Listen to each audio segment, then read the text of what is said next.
Everyone, welcome to today's webinar, Boost Your Bottom Line with Budgeting and Forecasting Best Practices. Participants will receive an email within 3 business days with access to their certificate of completion. You will see your webinar pane in front of you. Please note that the orange arrow will allow you to minimize or maximize the pane. If it is minimized, simply click on the orange arrow to bring it back. Feel free to submit any questions that you have for our presenters throughout the duration of the webinar. Our presenters will handle questions at the end of the webinar as time permits. If you're using your telephone to listen in on our webinar, please make sure you select Use Telephone. If you're listening through your computer speakers, please select Use Mic and Speakers. If you have the incorrect settings selected, it will produce an echo sound. To qualify for California CE, you must use a personal computer and log in with your own information and unique URL. Be logged into our online software for at least 50 consecutive minutes within the scheduled time frame of the webinar. Actively respond to at least 75% of the polling questions and complete evaluation survey at the end of the webinar. With that, I would like to introduce our presenters this morning. John Duncan has over 30 years of financial executive, operations, and consulting experience in the public and private companies. He has held positions as Chief Financial Officer, Vice President, Finance and Administration, Treasurer, Controller, and Director of Operations.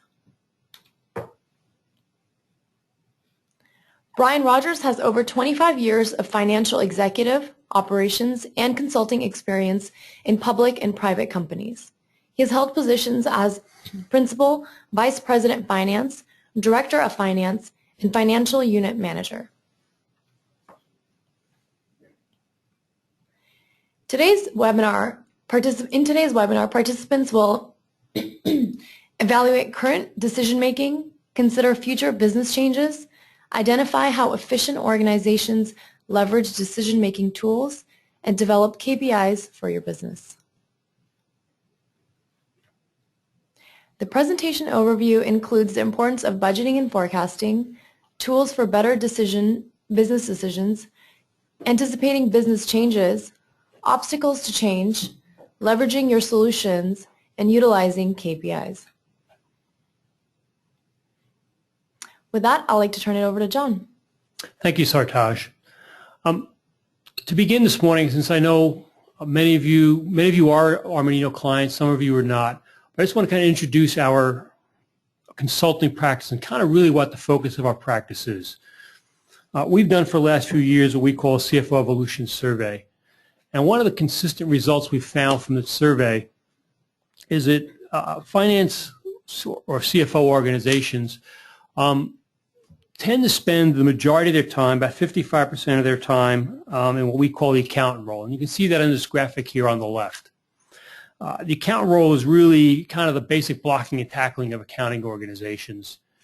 It is doing reconciliations, it's closing the books, it's doing basic financial statements, those kinds of activities. The goal, of course, is to be fast and accurate, and that's really kind of the entry-level requirements of any finance accounting organization.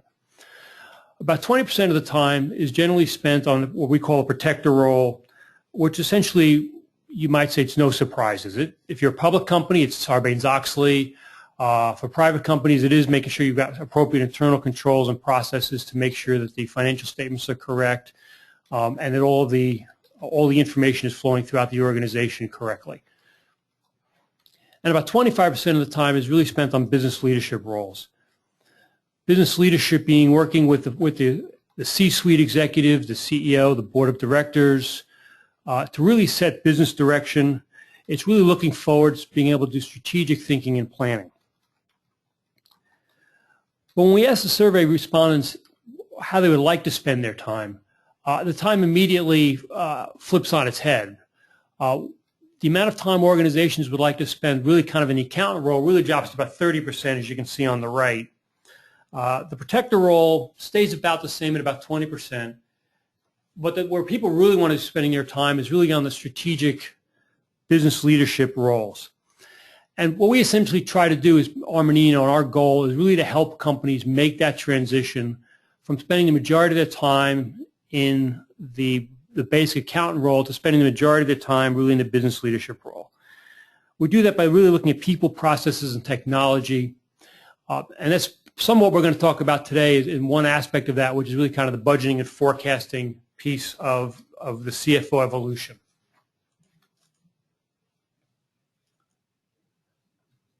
So let's talk real briefly about the importance of doing annual budgets. I think this is pretty obvious to most people. Most finance people kind of understand this. The purpose of the annual budget is to really kind of create a structure for the organization's key drivers, allows management to really kind of focus on the future state assumptions, sales always being a major one, as well as key expenses. The result, of course, is the ability to understand where the organization is headed, improve an understanding of when new capital and funding is required is always a big issue, especially for private companies or companies that are in the earlier stages where funding can be much more important. However, more and more companies are really looking at doing periodic forecasting. And that's where we're going to spend a lot of our time today, is really kind of how to improve that process. Periodic forecasting, the focus is really managed on reassessing the budget on an ongoing basis and really allows the organization to, in a real time, look at their assumptions. We'll talk a little bit about the effects of budgeting and rolling forecasts in a few minutes. But really kind of doing that really kind of keeps the financial information much more current to what's going on in the businesses, because as we all know, things change very, very quickly. The result, of course, is early warning signs of when changes are needed to the business.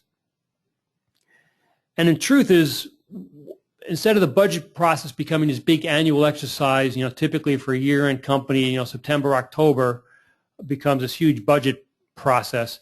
If your company's doing rolling forecasts, it really becomes just the next rolling forecast. The whole process really becomes much more streamlined.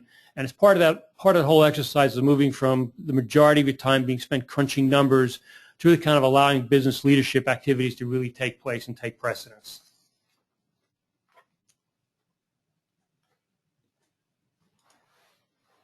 All right, and with that, we'll jump into our first polling question. How effective is your planning and reporting process in helping you make a better decision? A, very effective, B, effective, C, neutral, D, not very effective, or E, not effective at all. We'll give you just a couple moments to make your selections.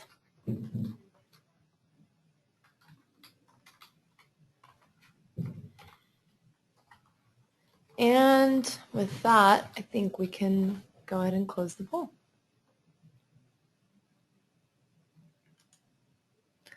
Wow, so almost a close race. John, what do you think? So yeah, it's pretty close between effective and neutral. Those results are pretty typical of what we see with our clients that we work with. Companies want to be much more effective, but the budgeting process generally tends to be, too often, unfortunately, because a fairly neutral exercise to somewhat effective. It's good that the number that say not very effective is small. That's obviously very good. But hopefully, as a result of the seminar, we can really kind of push a lot more of you up into that very effective category.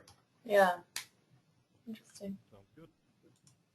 Okay, so now moving back to the seminar itself. With that, let's hand it over to Brian. Yes, Sartaj, thank you very much. So, yeah, those were pretty good results, actually, a little higher than I was expecting.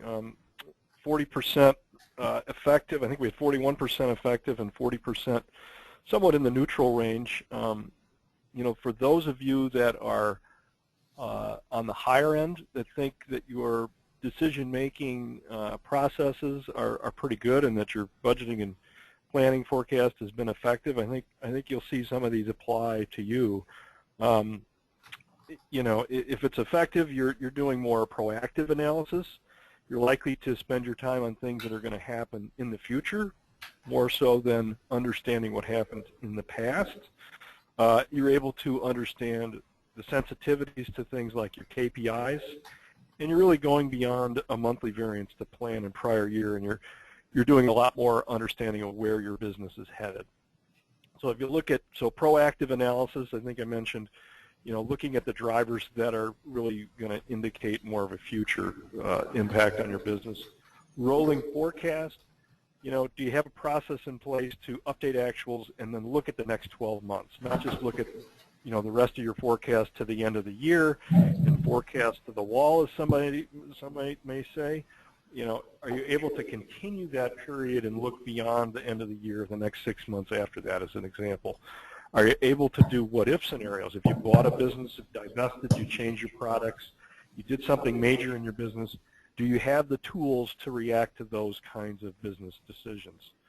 KPI sensitivities, maybe you're looking at your churn rate, your retention rate, your customer acquisition cost. Are you able to look at those and really understand the sensitivities of not just current results, but plans that you have in the future on your business? Are your systems integrated, and are they automated and integrated? Can you push a button when you close your month and bring your trial balance into your planning solution and report on it? And data visualization, is it very easy for not just your finance team, but everybody to pull up a graph, a chart, some kind of gauge, a key performance indicator, and be able to tell where the business is? Do you have the data visualization tools that you need to run your business?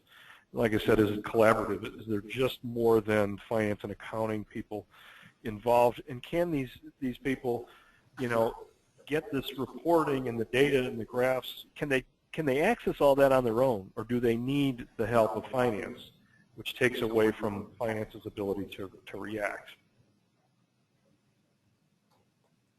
So next. So when you look at decision-making inhibitors, so if you felt kind of neutral, or maybe there's some things there that you don't think you're doing all that effectively, or haven't helped you, I think what you'll see is a lot of these items: decision-making inhibitors, reactive analysis. Especially when you have an obsolete annual plan. I'll talk a little bit more about that in a minute. But does your monthly variance analysis, include things like, your variance to office expenses, and say, well, our variance to office expenses for the month is, well, we bought, pens and paper earlier than we had anticipated, and we thought we were going to buy them evenly throughout the year. We bought them early. So let's repeat that variance explanation every month that we produce this report, and have management look at the same data. That kind of thing is just not a value add, and I think that's a very it's very indicative of having an obsolete plan or a variance analysis process that really doesn't add to your decision-making capabilities. It's more just putting words on a page. But if you're not real happy with your planning, budgeting, and reporting, you're not able to react, like I said on the last slide. The scenarios, you have a lot of manual data manipulation because your systems are probably not integrated. There isn't an ability to do very quick on-the-fly data visualizations, charts, graphs, KPIs.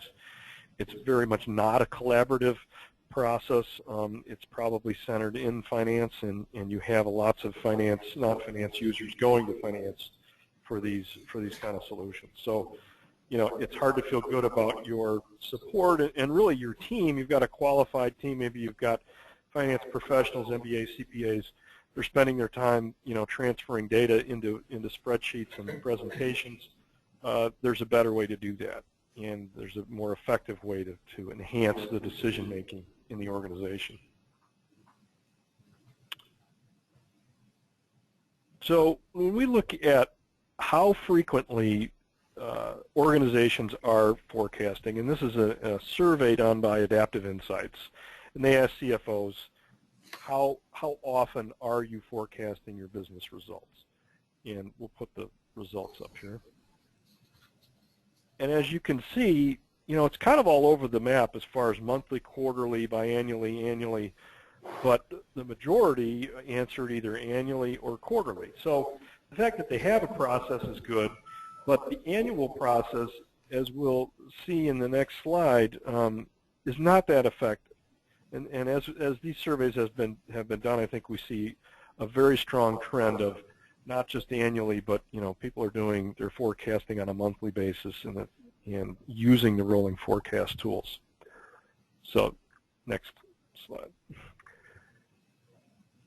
So as we look at another survey done by the budgeting Beyond Budgeting Roundtable, they've discovered that 64% of these annual budgets and targets, they're obsolete pretty quick in 4 to 6 months.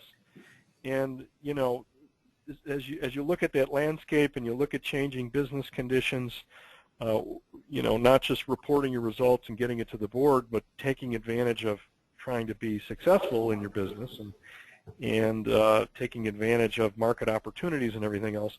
If you're spending a lot of time analyzing variances to an obsolete budget, that's just not a very good, effective use of time. Well, if I could just one additional kind of comment to think about when you think about those numbers. When you think about the fact that the targets are typically set 2 or 3 months before the beginning of the year. So if you're a typical calendar year company, those targets are often set in maybe October, November when the budget process is starting. So by the time those targets are obsolete, you're really talking about it's often March or April, and your targets are obsolete. So the annual process really gets very old very quickly, and it really is really not an effective tool for management. Yeah, good point.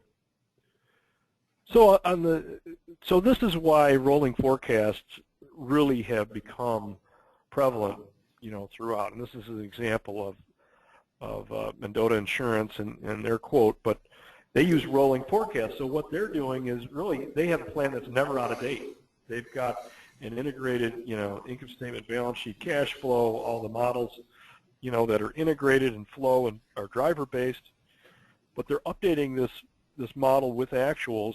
They've got drivers, and they're able to reforecast after importing actuals for a current month on a regular basis. And it's like I said, not just forecasting to the end of the year, but looking out maybe 12 months or 24 months, 40, whatever the time period is into the future, and trying to figure out, okay, based on what just happened in our business, how does that impact our outlook in the next year or 2 years? And what decisions maybe should we consider making that would either take advantage of an opportunity or avoid a problem. But one of the things I think this does, if you institute this process in your business, is it really gets everybody on the same sheet of music. You understand your metrics on actuals, but you understand how those are likely to develop in your forecast, and that gives you an early warning sign as to what you may need to do in your organization going forward. Excellent. Thanks, Brian. So with that, let's take a look at polling question number 2. What changes do you anticipate in the future for your business? Is it A, growth and expansion, B, merger and acquisition activity, C, system integrations, or D, other? Remember, to qualify for CPE credit, you must answer 75% of the questions. So please make your selections now.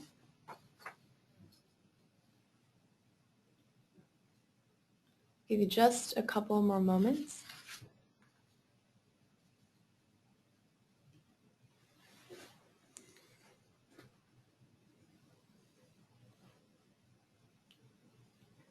All right, great.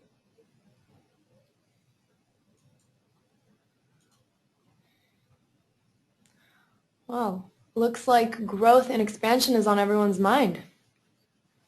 Interesting. I think it seems to be very true.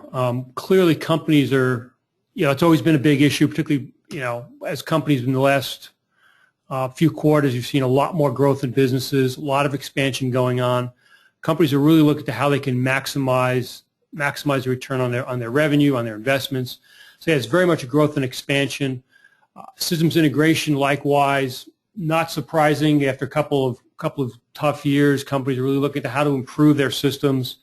You see a lot more companies going to the cloud with a lot of systems and functionality to really kind of take advantage of the the streamlining and great efficiencies you can obtain. Mergers and acquisitions, actually, I'm a little surprised that came in quite as low as it did, because we see a lot more activity in that area generally. But that's fine. It's an interesting result out of this group. And then, of course, we have the other. Yeah. Well, very good. Well, yeah, so we've got some slides that are taken from our CFO Evolution survey results that John had kind of highlighted earlier. But when you look at this 55% that everybody says, expansion, whether your business is expanding nationally or internationally, CFOs will really need to be prepared. And our survey indicated that 75% of CFOs rank the top priorities as it relates to expanding geographically as, centered around business planning and reporting, structuring, and integrated technology solutions. Those are certainly top of mind. And each of these categories really, include specific concerns that the CFO, should be prepared to address. And we'll do that on the next slide.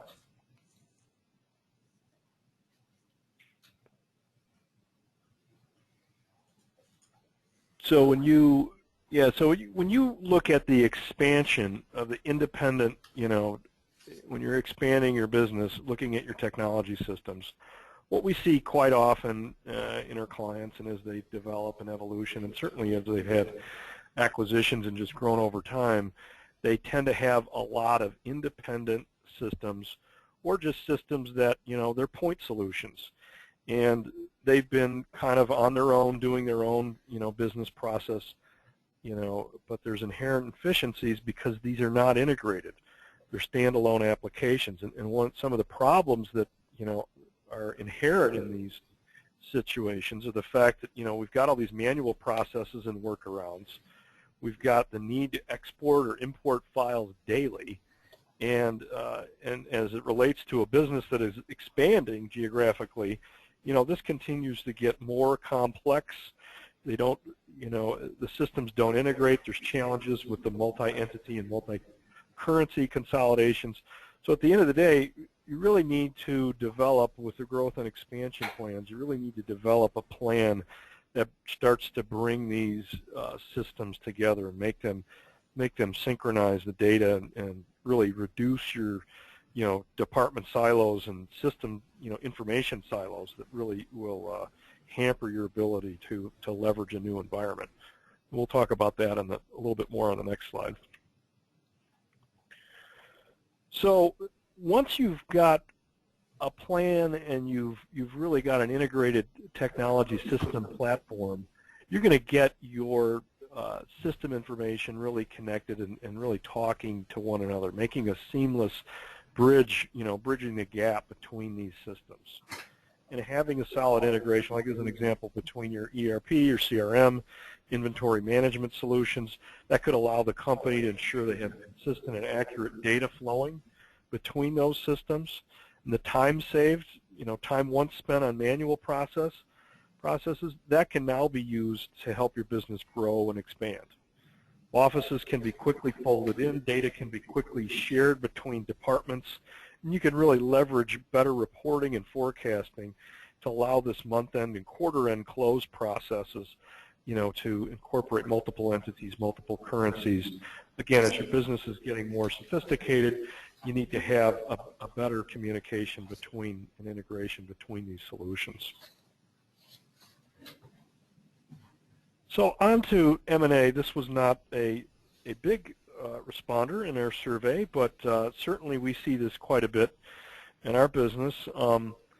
Sometime during your career, anybody's career, we'll be likely to be involved on one side of a merger or acquisition if you haven't already been involved in one. According to our survey, 2/3 of CFOs said they have been involved in an M&A transaction at some time during their careers, and about half of CFOs anticipate being involved in an M&A transaction during the next 3 years.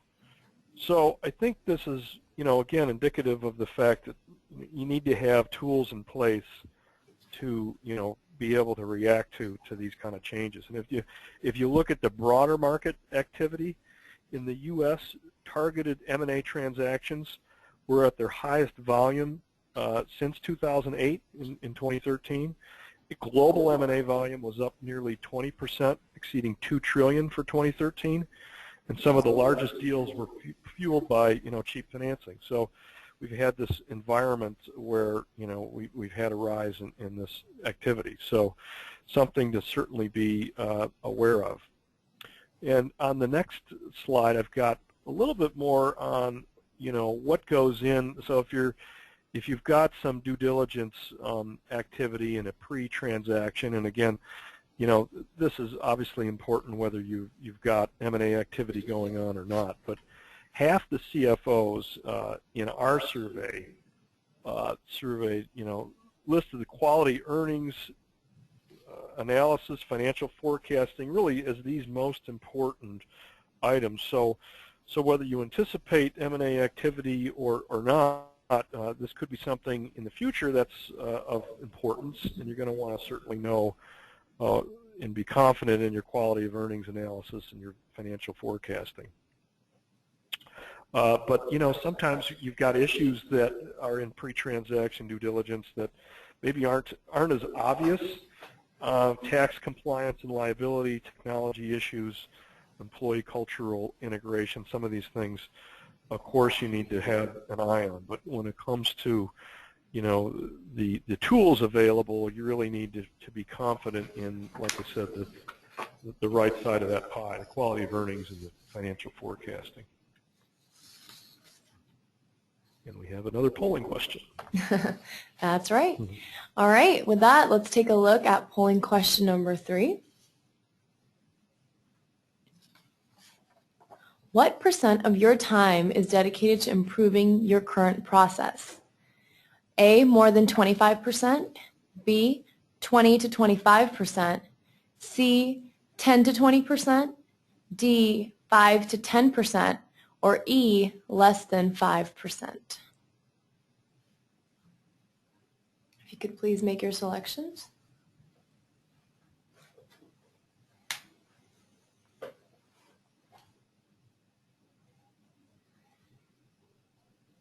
Okay, and I think we'll go ahead and close the poll.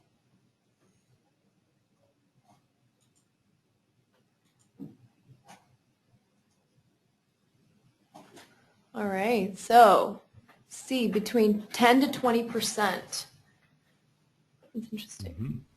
So that's I think fairly typical. I mean, people have have a lot of they have a day job, which doesn't necessarily include being able to dedicate a lot of time to improving current processes. It's great for 25% of the respondents that can, or the 16% of respondents that can present or spend 25% of their time. It's great that you have the ability to do that, because that is a very important part of your job, of the responsibility of a financial organization, is that constant improvement. But the reality is, as I said, most people are already very busy, and it's your time spent on improving processes does tend to get more compressed. So what the results here are not very surprising. That a third of the people are spending 10 to 20% of their time, with another 20%, or excuse me, another 30% spending 10% or less of their time. So that is a fairly typical response. But it is, as we all know, it's something we want to be able to do more of and really kind of focus on. Yeah, absolutely. Yeah, and that leads to this slide, which I think illustrates the example. There you go, Sartosh. And we hear this a lot. It's not a good time to improve, and are you too busy to improve? And you see on that last slide, 30% of the responders are saying that they spend 10% or less of their time trying to improve. And I think this illustrates, is there a better way to do things? Are you using tools that you have most effectively? Or are you too busy for the right reasons? Maybe you're in the middle of an audit, you got a board presentation, you're going through an acquisition, whatever the case may be. There's some very good, always some very great reasons for being busy.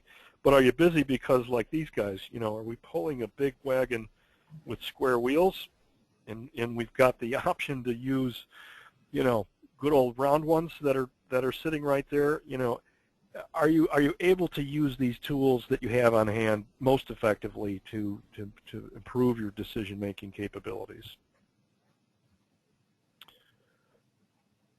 And the next slide. So, and this illustrates kind of another point. Are the tools you have the right tools given what you're anticipating you're going to be facing? I mean, 55% growth and acquisition or growth and expansion.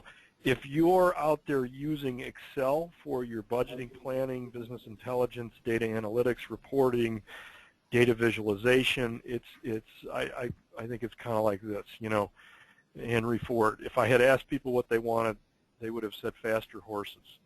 Are you trying to use Excel or spreadsheets or some elementary tools in a greater fashion to address some of this, or is there something completely different out there that is designed specifically for a growing organization to make better business decisions?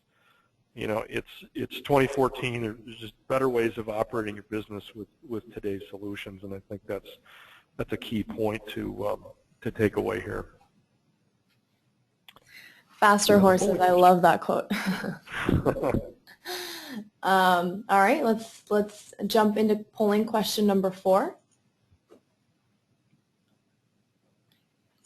How do you plan on leveraging your business data in the future? I think we want to say business data in the future.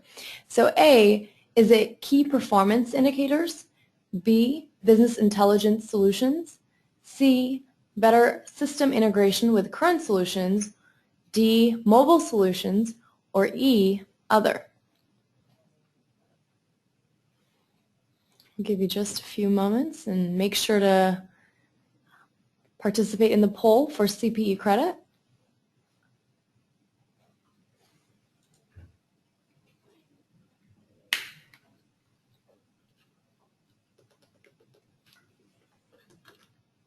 Just a reminder, we will be emailing you the complete PowerPoint presentation within 3 business days. All right, let's go ahead and close the poll.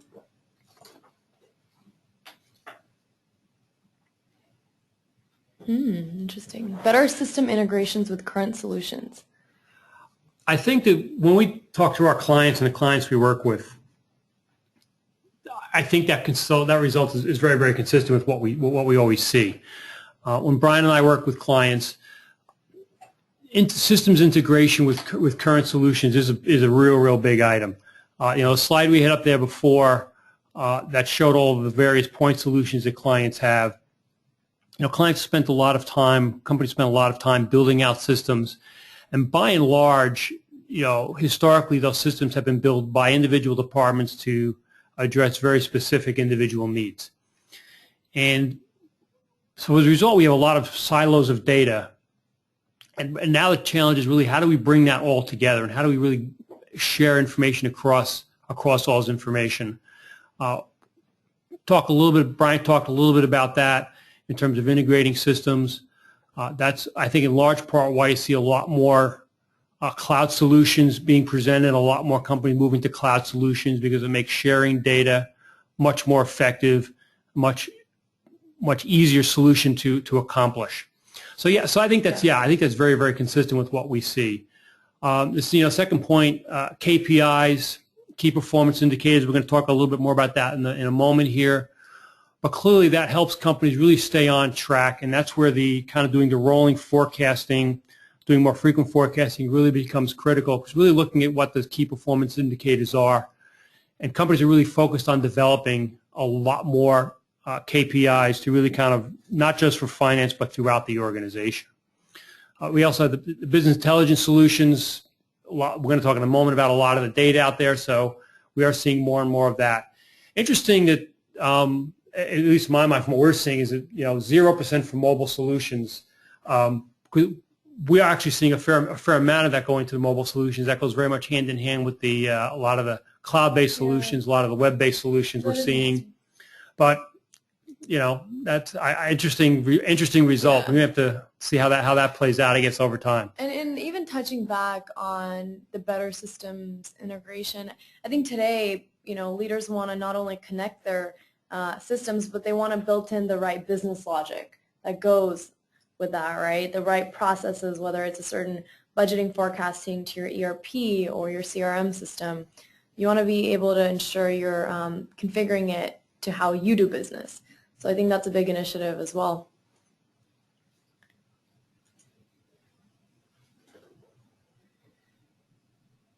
So let's turn it over. So I want to spend a few minutes talking about some of the challenges around some of the items we just talked about. The disparate systems, big data is a key big buzzword right now. A lot of things people are focused on. KPIs. Companies now have access, to an exponential, volume of data, and the amount of data they have is increasing rapidly. I mean, this graphic is a little hard to read on screen, but this is one of these graphics that really kind of show how data is moving around the world, with each of those different little hubs being locations in the world. What you're seeing is that data is just flying around the world very, very rapidly.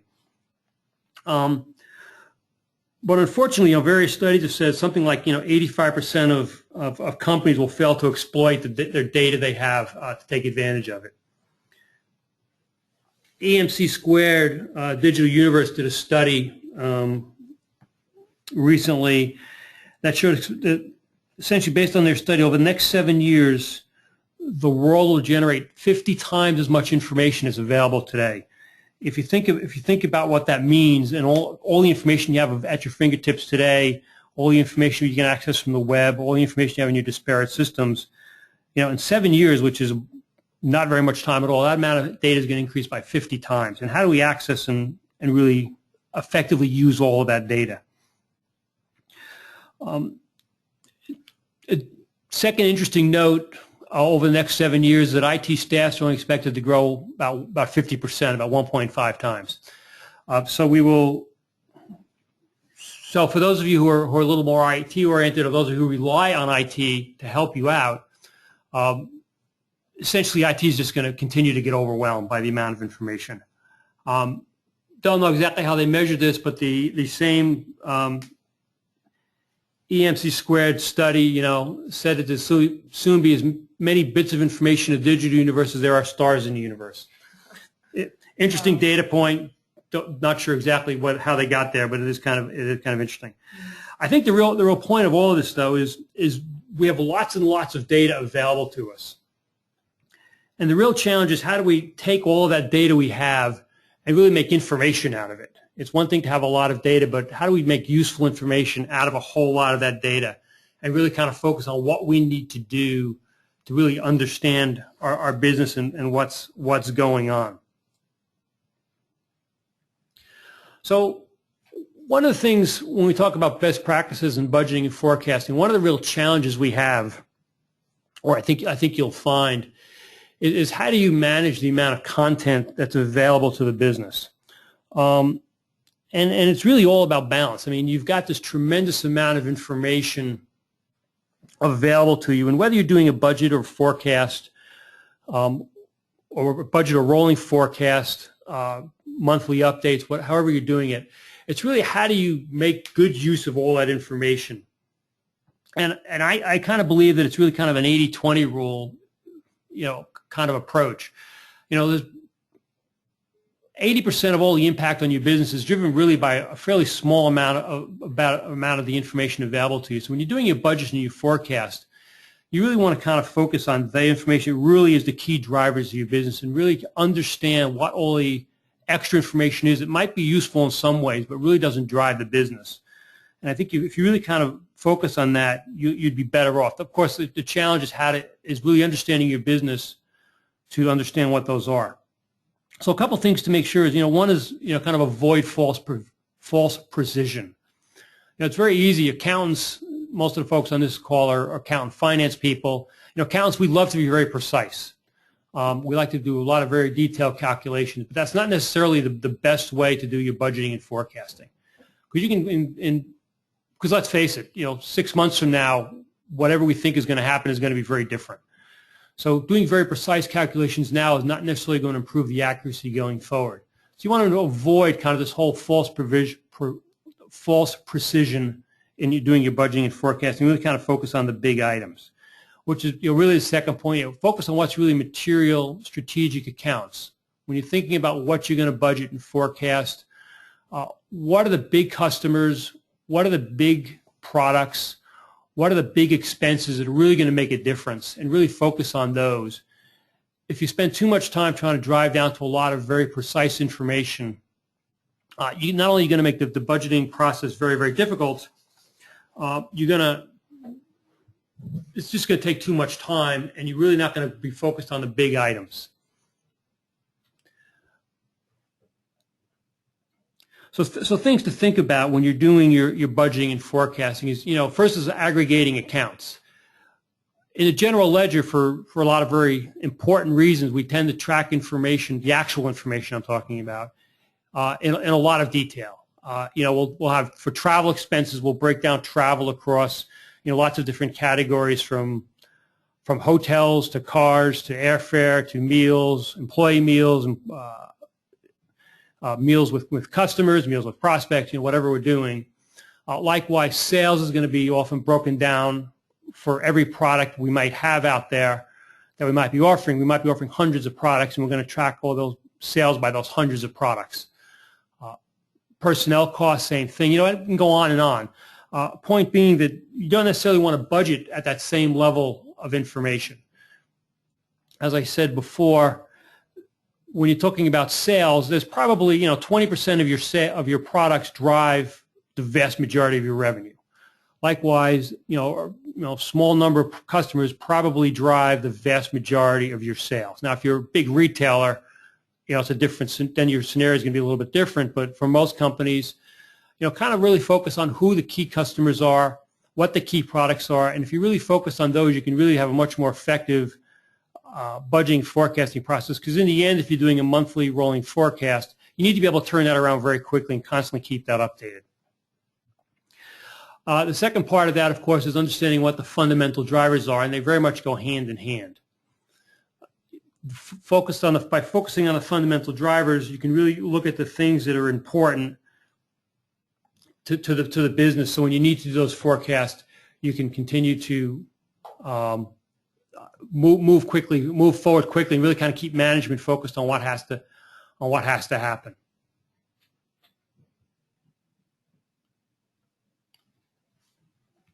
And this then really comes down to the whole reporting and analytics. What CFOs are really looking for is they're really seeking an opportunity to really kind of streamline the decision making. Part of that is done by, as I said before, focusing on key items is a big piece of that. This is when we talk about KPIs. We talked about that before. It was a big item in the last survey, with 32% of people trying to focus on key performance indicators. That's really becoming very, very important, and really identifying what are the key performance indicators that really drive your business. And really putting those out there, and how do you make that information available to management on a very real-time basis. Part of that, a lot of that becomes systems oriented. If your month-end financial information is not available till the 25th or 28th of the following month, that information is not current enough. We really need to have that information available to management in 3 or 4 days after month end, or it's just too old. Even better for a lot of KPIs is really having it available on a daily basis, particularly things like sales, those perhaps inventory balances, customer satisfaction measures, those kinds of things that really can change very, very quickly. We really want to drive and have those key performance indicators available in real time. Even in many cases, and items like sales, it's going to be multiple times a day. Even that information is going to be updated. As we're really saying is, the focus is really shifting from kind of this casual monitoring of KPIs on a historic basis to really much more proactive and dynamic metrics. It's no longer really acceptable to management, to the board, to the company to kind of just take, what happened last month, what happened over the last 6 months, and roll that forward plus 5% or something like that. That type of budgeting and forecasting really, is just not acceptable anymore. People are looking for it to be much more dynamic. you really need to spend the time to really understand what the key drivers are and really do predictive analytics. Because it's not what happened 6 months ago is not relevant. The question is what's going to happen in the next 6 months. Clearly, what happened in the past is an indicator. You don't want to ignore it, certainly, but don't rely too heavily on it because it's not necessarily where your company is growing, especially when the vast majority of folks in the survey before saw growth and expansion as key items that they're focused on. Well, growth and expansion also means that the past becomes less and less indicative of the future. So really kind of be very predictive, be dynamic in your metrics, and really kind of focus on what are the key drivers. Take the time to really understand what they are, what's driving that information. Obviously, some of the key tools that are available for that, you have data warehousing to track a lot of this data, especially for KPIs if you're doing them on a daily basis. Business intelligence tools are very important, it's not on here, but budgeting and forecasting kind of tools become very, very important as well, so you can track that information and move it forward. And as we said before, moving a lot of this information to the web becomes also a key component of that, because then the information becomes available to management. They don't need to be sitting in the office. They can be sitting in an airport. They could be looking at the information after a customer meeting. They could be looking at the information as they're walking into a customer meeting, and having that information instantly available to them on the web means they can be much more ready and prepared for meetings, for where they are, for what's happening. So that information becomes much more critical.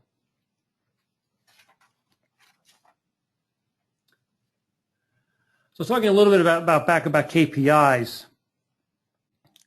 In the survey we did, in the CFO survey we talked about a little earlier, a lot of pressure on CFO organizations to increase CPIs. 76% of CFOs report having increased demand for KPIs from the executive team.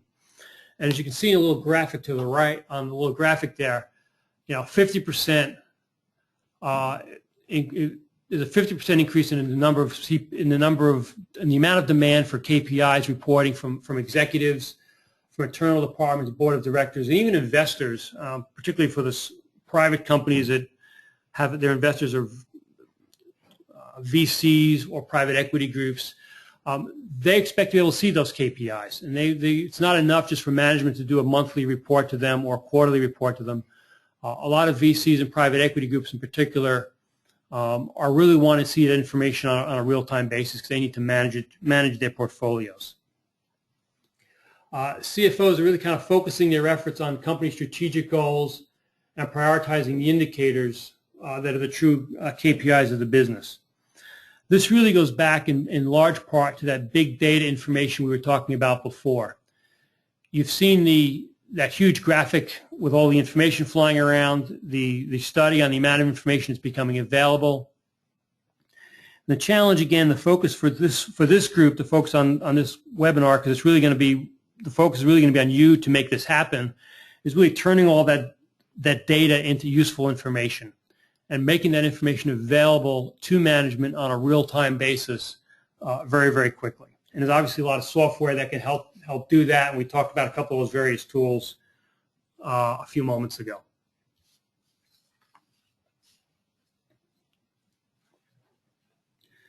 So what are some of the key KPIs that people are looking at? Well, financial are still the bulk of them. This is again from the CFO Evolution survey we did. I think you see some examples there. Gross net profit, EBITDA, return on sales. Not terribly shocking what any of those are, but there's a lot of requests for information out there. Sales is the second one. There's a little less feeling that those are real effective, in large part because they tend to be delayed. The sales KPIs, people looking for it to be more and more real time, and the more quickly that information is available, the more effective it becomes. You can see the other ones there: company objectives, customer service, employee relations, and some of the various ones you have there. The key there is really to always make sure that they remain very, very effective, and often they become very, very specific to various industries and what we've got and what the industries are. So you really want to kind of focus the KPIs on what your industry is. I mean, these are generic ones, but obviously depending on your industry, you want to look at those very particularly. Just by way of one simple example, a lot of companies we work with are really SaaS specific, software as a service, internet-based companies. These are some examples of just by one industry that things might look at where they become very, very specific to the industry. In case of SaaS, it'd be recurring revenue, annual recurring revenue, customer acquisition cost. I know that there's a wide variety of companies companies on this webinar. So obviously yours are going to be very different. The key is really to kind of focus on what they are, what are really going to drive the business, and develop your KPIs around your specific industry. Some of the finance ones, like gross margin on products and things are very, very generic. But those tend to be, not as useful to management, particularly on a day-to-day basis, as really some of these industry-specific ones that really focus on what is happening in your business and what is happening in your industry.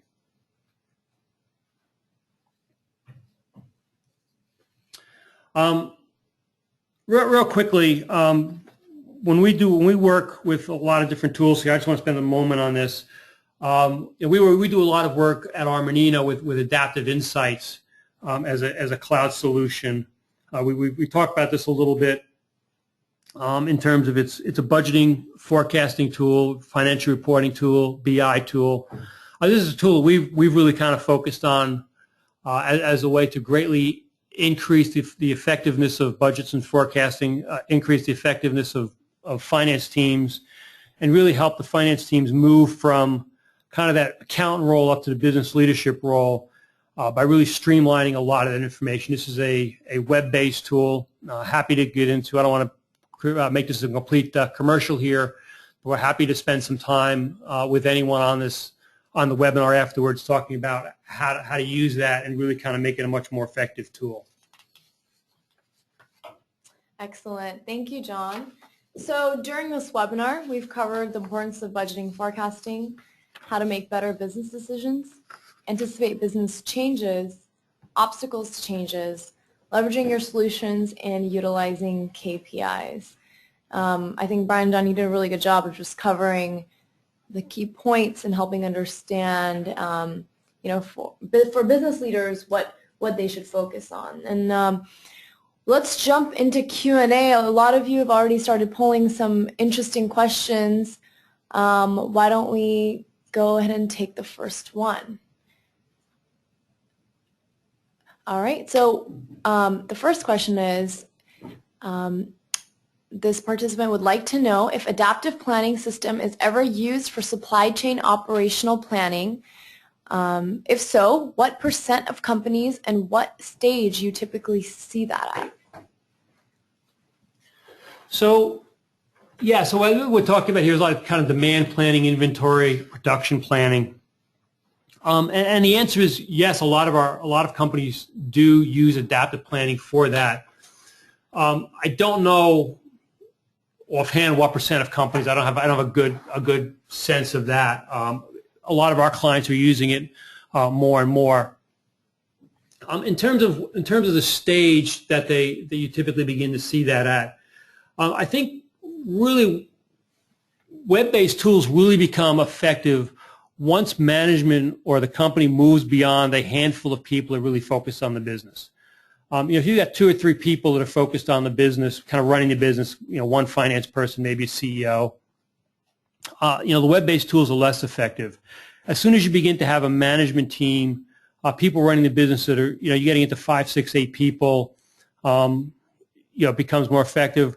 The key point is as soon as you start sending out Excel files and emailing out Excel files to collect data and distribute information and get those Excel files back to your email and start putting them back together and try and reconsolidate that information, as soon as that process starts, which is usually when you get to 5 or 6 managers, then it's time to start looking at web-based tools, because that process just becomes very, very painful very, very quickly. That's back to the faster horses, right? That's exactly back to the faster horses.